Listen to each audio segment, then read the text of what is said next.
Hey everybody, this is Cherokee Edwards from Cherokee Edwards Inspires, where we're going to have shows here to talk about life, to talk about what makes your life special, what makes it better, and everybody working together, because together everyone achieves more. Acronym for the word team.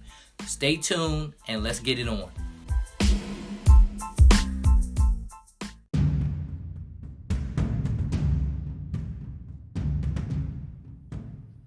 Hey everybody, welcome to the Cherokee Edwards podcast, another edition of it. And today I got a special guest, and I'm going to tell you something. You're going to be blown away, so get yourself together, because this is my apostle, this is my pastor, my favorite apostle. This is Dr. Karen Evans. Hey, Dr. Karen, how you doing today? I'm doing fine here. Uh-oh. Can you hear me?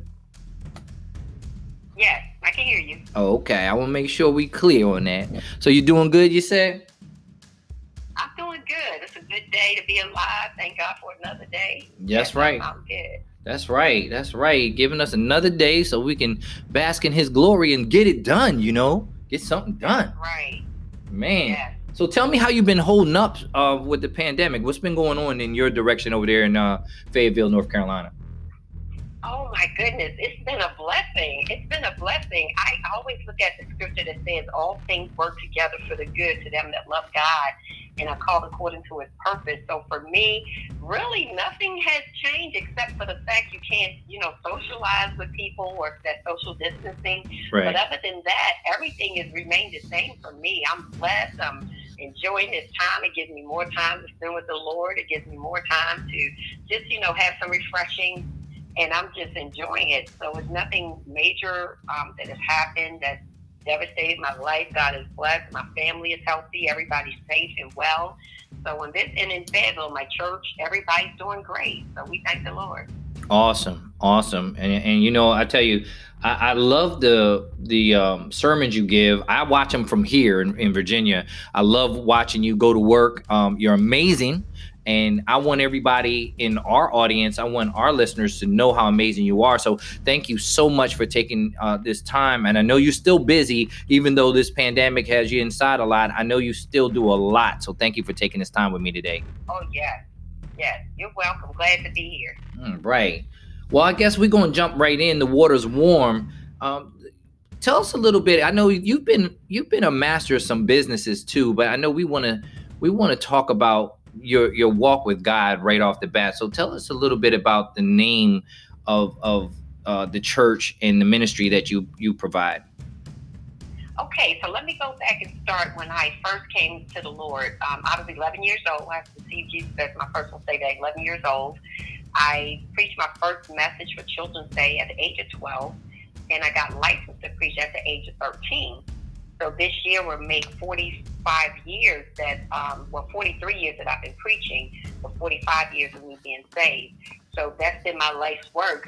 Outside of other things that I've done, I've been an instructor for a college for 16 years. I've had owned my own daycare center, operated that, owned an operator.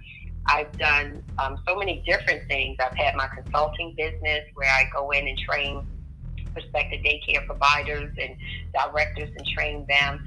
But my main profession right now and what I do is ministry. So I've pastored this church for almost 18 years. I initially established this church in 2002. So we're going on 18 years coming up in August. And so that's my main mission now is ministry. I've been, preaching for many years. But New Life Ministries is our church.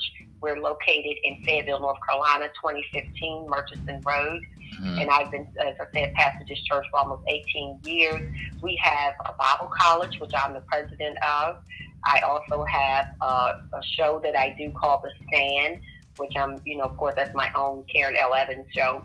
Right. Dr. Evans. And so I do a lot of different things. I'm a multitasker. Yes, you are. I do a lot of things, but I definitely know how to balance them all. So So it's not like I do one thing or all the things in the same day. Right. So I kind of pick and choose the days that I do things. But as far as ministry, that's been my life journey. I love ministry. Some people look at it as an occupation. I look at it as ministry, yes, giving and serving. So it's not really a job to me. I enjoy it. Right. I love the people God has blessed me to shepherd. I love just helping people. So that's my real passion is ministry. Right. And you can feel your passion. I know I've followed you for so long now. I've watched you do TV shows, talk shows. I know you've done radio broadcasts. Tell our listeners, what inspired you, Pastor? What inspired you to do all of what you've done since the age of 12? Good gracious. I don't know what I was doing at 12. Yes. Well, what inspired me first, when I was 12, I have a son under a woman pastor. Her name was Lydia Stoss, and she was our pastor. And I watched this woman operate in her gifts, like preaching and deliverance and just praying for people. And I remember sitting there just watching her, saying, "Oh God, I want to be like that. Mm-hmm. I want to be like her." Wow. Around this woman, because I've always been, around older people, and I guess that's why sometimes people say I'm full of wisdom and things like that, because I enjoy listening to older people speak. I love to gain the wisdom that they have. So that was my inspiration. And then my pastor that actually ordained me, Christine Sproul, Bishop Christine Sproul, at the age of 13, they were both mentors in my life. They were both inspirational in my life. And when I saw these women, I say, "Oh, I want to be like that. Oh my God, I want to be the pastor. I want to serve people. Right. I want to, help people, and I want to encourage and lift people up and esteem them." And so that was my inspiration. And when I became such a young evangelist in Baltimore, Maryland, I was actually one of the first young evangelists at the age of 13 in Baltimore, Maryland at that time in 1977. And I would go all over the world, or all over the state, I should say, preaching the gospel at that time. And so it has been my life again. And I was so inspired by these women, and not just them. I've had other male pastors in my life that inspired me, but mainly I just had this desire to serve, right. and to get the word out, to preach the word of God to everybody.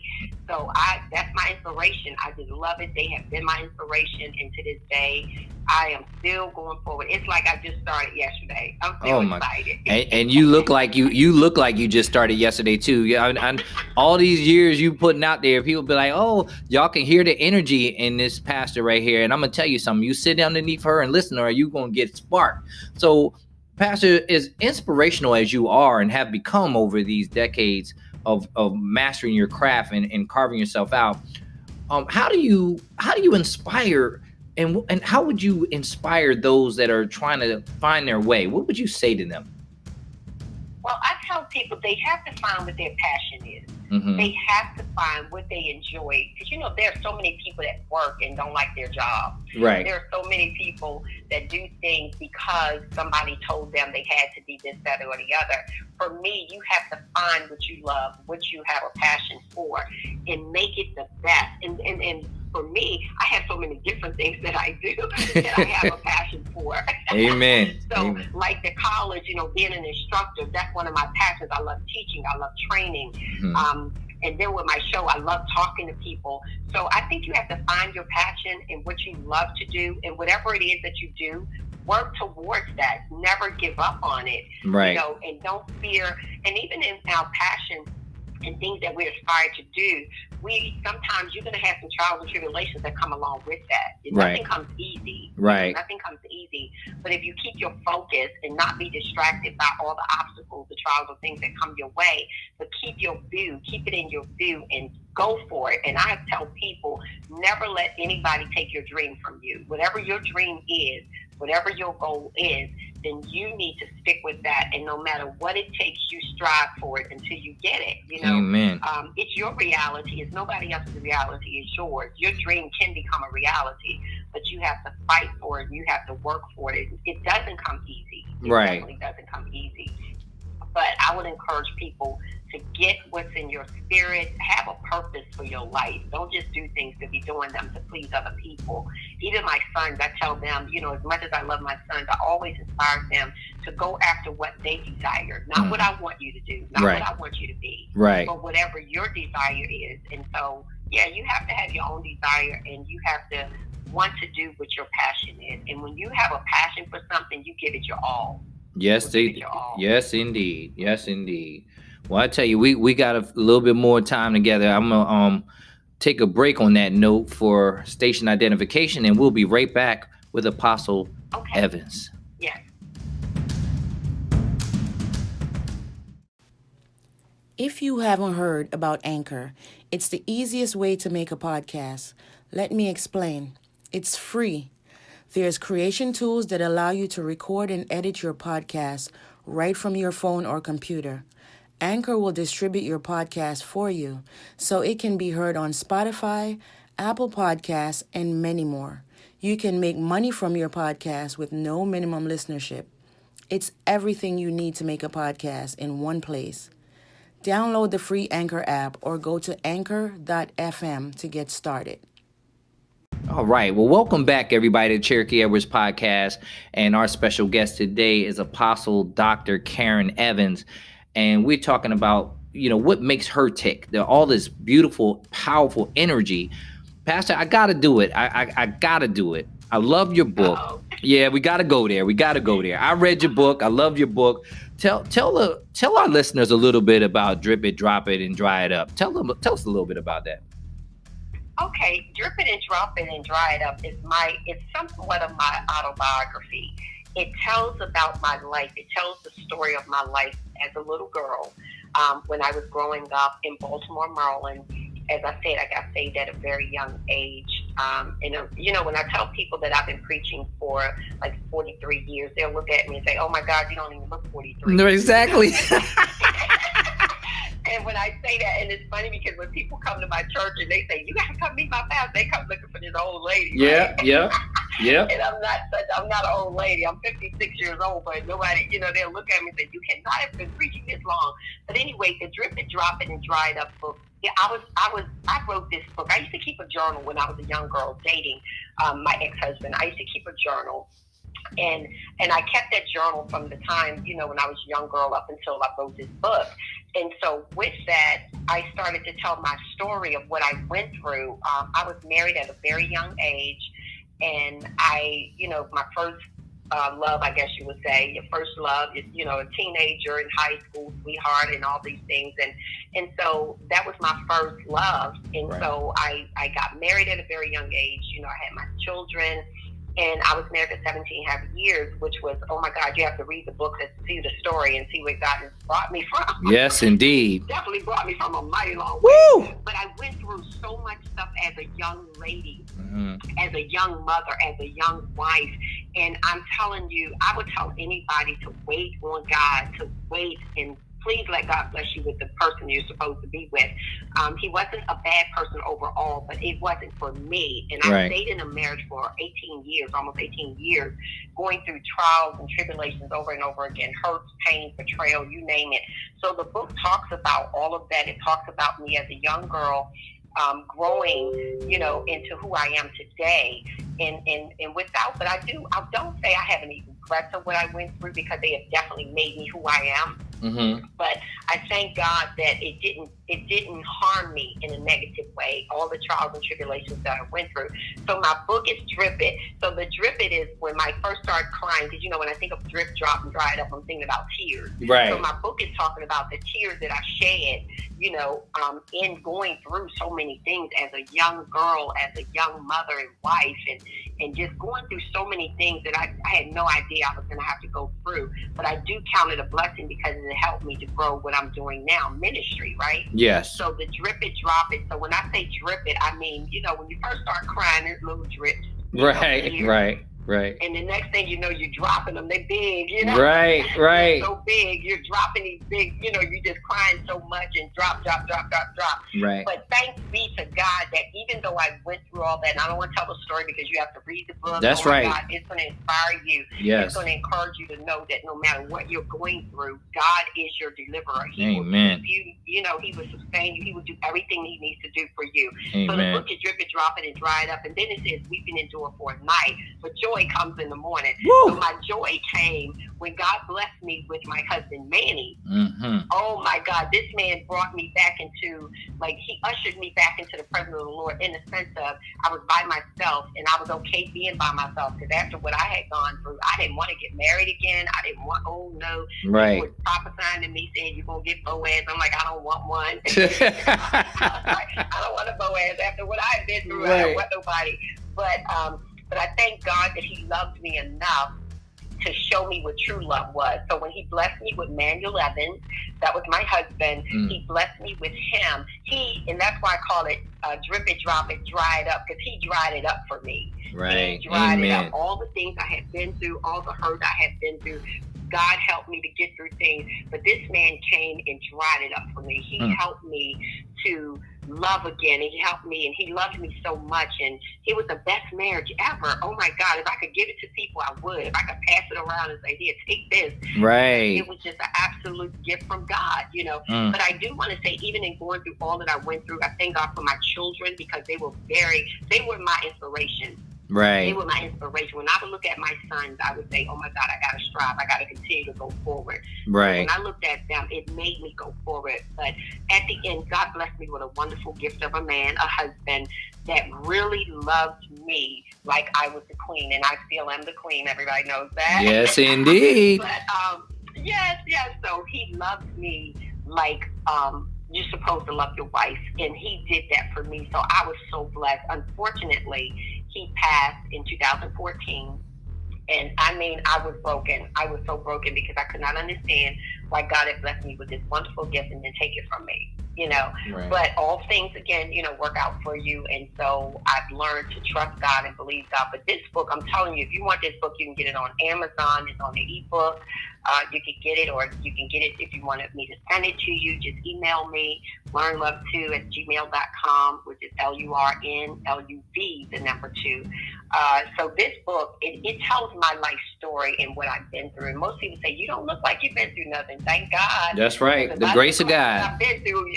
Yes, indeed. Oh my goodness. But God brought me through it all. I mean, I cried a lot. I'm telling you, I had tears, pain, betrayal, hurt. I'm telling you, from every direction. But with the help of God and the strength of the Lord, I'm telling you, he brought me through. And I didn't give up on him. I didn't give up on God. So that's my faith journey. But I would say read the book, because it will encourage young girls, teenagers, wives, husbands. It will encourage. I've had men to buy the book for their wives. You know, and some men have read it and say, I'm glad you shared with us how we should be treating our wives, how we should be loving them. So yeah, it's a good read.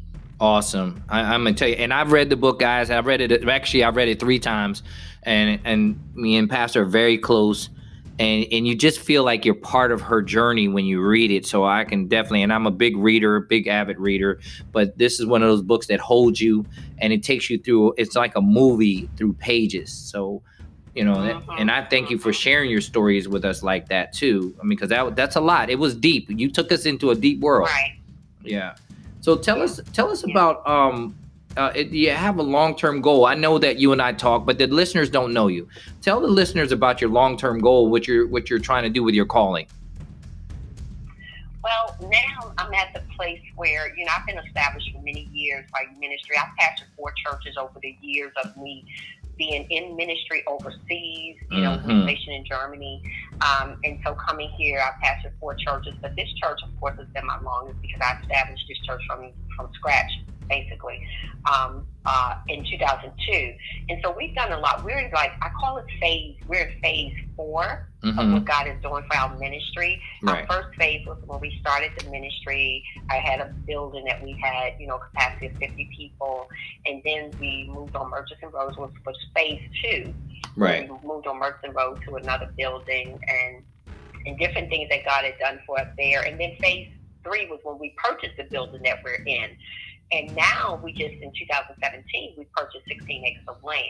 So now the goal is for us to build what we first want to build, like a community center. Mm-hmm. And that's going to help us to have programs like the senior program, youth programs, mentoring, educational things that we're going to have there in that community center. My goal is to have tiny houses for people that can't afford homes. On that land, we have 16 acres. It's a lot of land. It is beautiful. And we also want to, yes, and we also want to build a homeless shelter. Mm-hmm. There, we want to have a homeless shelter. We definitely want to have senior housing. So we have a great goal and vision for what we want to do, because ministry is not just preaching. Ministry is not just standing in the pulpit. And what we're seeing today with this pandemic, that is not about the building. Right. Yes. So not about the building. It's taking us out of our comfort zone. Yes. And putting us out now. For the last 4 weeks, I've been preaching outside. Right. And that takes me back to years when we used to do tent revivals, and our church still do tent revivals. But it takes me back to that. So one of our goals is not to just minister to the saved, but to minister to, because Jesus said, I didn't come for the well. I came, for those that are sick. And so our ministry should also be outside of the church and not just in the church. Amen. Because every Sunday I'm preaching to the same people, basically. But with this pandemic, we've had people to come through that sit out there and listen to us that's just walking up and down the street, Right. So it's just, ministry is not just inside. So our goal is, that's one of our long-term goals, or my long-term goal for ministry, is I want to reach the masses of people. I want to be able to heal. Because part of my dream and my vision for this ministry God gave me was to heal, restore, and deliver, get people delivered and heal them, because there are so many hurting people. There are so many people that have been abused, and there's so many different things that they need healing in. Right. And so my biggest goal is to get that community center up and make it do what it's supposed to do, and not just help church people, but help the community as a whole. Wow. That's amazing. And I have seen the land, everyone. That is beautiful what she's done. I actually taken pictures of it. I think I posted some of them on my events as far as to support your dreams and efforts. So and through all these journeys that you've gone through, Pastor, what would you say, if you could do it, what was your most valuable lesson that you learned going through all the things you've gone through? Oh goodness, my most valuable lesson was to, first of all, to stay focused and not allow my obstacles and my trials and my setbacks or anything like that keep me from making my dreams a reality. Right. And one of my most valuable things is to stay humble. I learned humility a long time ago, and I also learned a valuable lesson in allowing someone to mentor you. Yes. To mentor you, because all of us need mentoring. All of us need someone to be accountable to. Right. So my life lessons has been, don't allow what's happened to you keep you from progressing, because there's always a way to get past your hurts, your disappointments, your setbacks and things like that. Right. And so when I look at the things that have happened in my life, I don't regret them. I just thank God that they were stepping stones to get me to where I am. So Amen. I thank God. So my thing is, my valuable lessons that I learned was to remain humble. And because the scripture says, if you humble yourself, I will exalt you, in due season. So don't try to exalt yourself, but let God do that. Right. So a valuable lesson for me was also to trust God in everything. Right. I may not understand what he's doing. Right. I may not understand why he allows things to happen, but I do know this, and I will always trust God to know that it's all working for my good. Oh, yeah. So it don't feel good. Right. But it's working for my good. Yes. And so that was a valuable lesson that I learned. And to be honest and be a woman of integrity, that's a big thing for me. Yes. Is to be a woman of integrity. So valuable lessons, those are some of the things that I've learned, just push through, press through, even when you don't feel like it, just strive, keep on going, because if you ever get to a place of complacency where you're going to stay there. Yeah. So I learned to press through. Yes. And it's interesting that you say that, because you and I have had many talks about things like that, and I would want you to give me your take on passing judgment on those. And we know that even the most holier than thou people at times, pass judgment on people without knowing them and knowing their character. What would you say to people in that lane right there? Oh, I don't judge people. I don't condemn. That's one of the things I think my ministry love about me is that I look at everybody the same. I do not value one person or the other. I do not favor another person over the other. When people come to me, I don't care what their issues are, what their shortcomings are. I never judge them. I never condemn. Now, if they come to me and tell me that they have certain things that's going on in their life, for example, I had some people that will come in, they say, when I tell you this, you're not going to believe it. I don't even know if you're going to love me anymore. Right. And I would say, I don't care what you tell me right now. I probably heard it all. But it will not change my love for you because Jesus loved us when we were sinners. Yeah, amen. He loved us when we weren't doing anything we were supposed to be doing. Mm-hmm. And even being saved, we still mess up. Oh, yeah. Oh, and yeah. He looks beyond our faults and he sees our needs. So my thing is that I do not judge. I do not condemn people. I love them where they are. Yes. And my thing is, how can I help you get past your issues, right, or your errors or your mistakes that you've made? But never will I judge people or condemn them for them. God loves us all. That's he right. Loves all of us. That's right. And we're not, just because you're in a position, and matter of fact, your title don't mean a thing to God. No, it doesn't. No, it doesn't mean a thing. We're all striving to be perfect and striving in perfection. So I tell people that I don't look at what you do. I look at what your potential is, and I look at what you can become versus what I may see. Because right. all of us had the potential to become great. Yes. All of us had that. Yes. But you got to work it, and you got to get with somebody, as I say, the mentor. But no, I do not judge anybody. And I think, and when it comes to, like, as a pastor, I'm not a dictator. I don't dictate. I do not manipulate people. I just tell the truth. I just tell the truth. And when they come to me with whatever they may be going through, I love the fact that when I see them, they know that I love them with the love of God. Right. And that love will cover whatever it is. The Bible says love covers a multitude of sins. So when they come to me with their issues or whatever it might be, for me, it's loving them beyond where they are. Loving them back to their place if they've fallen short. And one thing I can truly say, and our ministry will say, that they love me for the fact that I do not judge them. Right. Because I know no one's perfect. None of us are perfect. I don't care how long I've been saved and preaching. I messed up. Right. I have messed up. You're human, right? I've fallen short. Right. On some things. But thanks God that we can go to God and ask for forgiveness. That's right. I would tell anybody, we cannot judge people by what we see. Right. Even and get to know that person. Get to know that person, yeah, who they are, and not judge them based on what somebody has told you or what you even think in your mind. Get to know them. Don't judge the book by its cover. That's right. You got to look inside of a person, get to know them, and see who they are, and love them where they are, because they're not you. They're not going to be you. But Amen. you help them get to the place where they're supposed to be. Amen. Oh my goodness. This is fire. This is fire. And you know, Pastor, I know you and I talk about books we read and things we studied. Give the listeners a couple books that you would recommend them to read that you've read that have inspired you or done something to change your life or fix it or help you. Yeah, one of the books was Purpose-Driven Life. Oh my God, that was really good.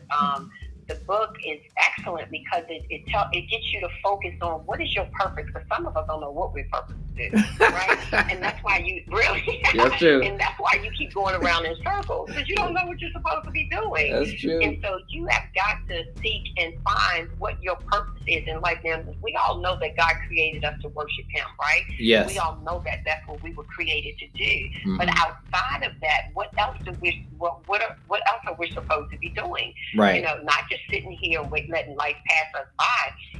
Yes. But finding your purpose in life. What am I supposed to be doing? God, show me what my purpose is. So this book, A Purpose-Driven Life, changed my life because I stopped focusing on what I thought everybody else wanted me to do, or what everybody else wanted me to be, and began to focus on what is my purpose. Because everybody has a purpose. Oh, yeah. And so the other book for me was The Dream Giver by Bruce Wilkinson. The Dream Giver, where sometimes people say, oh, that dream can never come true. That's just too big. Right. Right. That dream is too big. Nothing is too big when you put your mind to it. That's right. You can do whatever you want when you want to do it. The Bible says, as a man thinketh, so is he. And so you got to think big if you want big. If you think small, that's what you're going to get. Yes, so ma'am. You have to have a dream and make your dream a reality, and do not think that everybody's going to be okay with your dream. They're not. That's right. They're not going to be okay with your dream. Some people don't want to see what you have come to fruition. They don't want to see it. Right. But that shouldn't stop you. You keep going forward. And the other book was Keys to Becoming a Leader. I have to admit, and I do believe this, I was born a leader. Oh, I didn't have to become one. I was born one. However, I had to develop the gift that was in me. Some of us are born leaders. Right. Right. And so I know that I was born to be a leader, but there were some things that I had to develop to perfect that leader. Right. So that book, Keys to Becoming a Leader by Miles Monroe, was a very inspirational book to me as well. And I teach that all of us have the ability to be leaders, even though you have to have followers, yes, but we all have the ability to be leaders, but you've got to develop the gift that's in you to become that leader. Amen. So those are the books that inspired me. Yeah. Pastor, take a little bit of time, because there's a lot of, not just young ladies, but I definitely there's a lot of young ladies that follow me, and I want them to hear. I've spoken about you to them before. Take a moment, and if you would, and let the listeners know how they can interact with you and how you can be reached online once more, like you did earlier.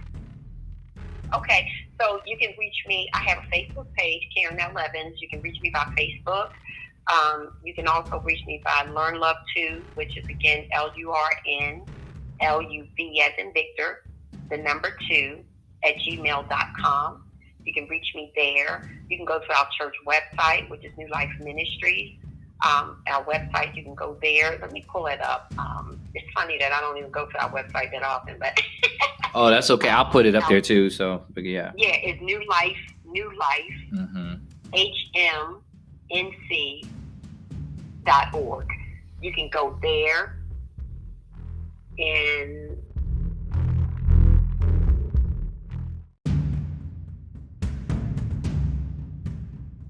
Facebook and see what I'm doing there.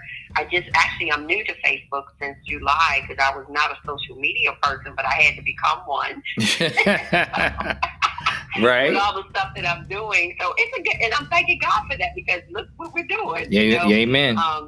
So, and it's a good thing. But those are the ways people can definitely reach out to me. Yes. Okay. Pastor, give me one more time. Give us the phone number to reach you. 910-425-9364. And Okay. that's our church number. If you don't get an answer, just leave a message, and between myself and my administrator, we'll return the call. Amen. And obviously you do work with people outside of North Carolina. I mean, I know you work with people all over the world, so online is pretty good for you, right? I definitely do. Okay. I do counseling for everybody, anybody, anywhere. Awesome. So yes, I'm available to do a lot of different things with people. Just encourage me. If you want prayer, you can call. You can call and say you want prayer, and I'll get back. I'll call you back on from not from that number probably, but if you call that number and tell us, then certainly I will give you a call back. Amen. Well, once again, Pastor, thank you so much for taking this time out of your busy schedule to talk to me and my listeners. We always have fun cutting it up, and this was really, really a godsend, and I thank you so much. You're just amazing, and I can't wait to see you and give you a hug. But for now, the social love is in effect. Yeah, that virtual hug we can do. Yes, indeed. Certainly. Thank you again. I've enjoyed talking with you, certainly. Oh yeah, thank you, and God bless you, and continue to bless you, and just stay a blessing to us. And I tell you what, I'm gonna send as many people to you as I can: men, women, children, animals, pets, everything. Everybody got to come through Pastor Evans. So thank you so much, darling. Right. You're welcome. Thank you so much. I've enjoyed it. All right. God bless. Okay.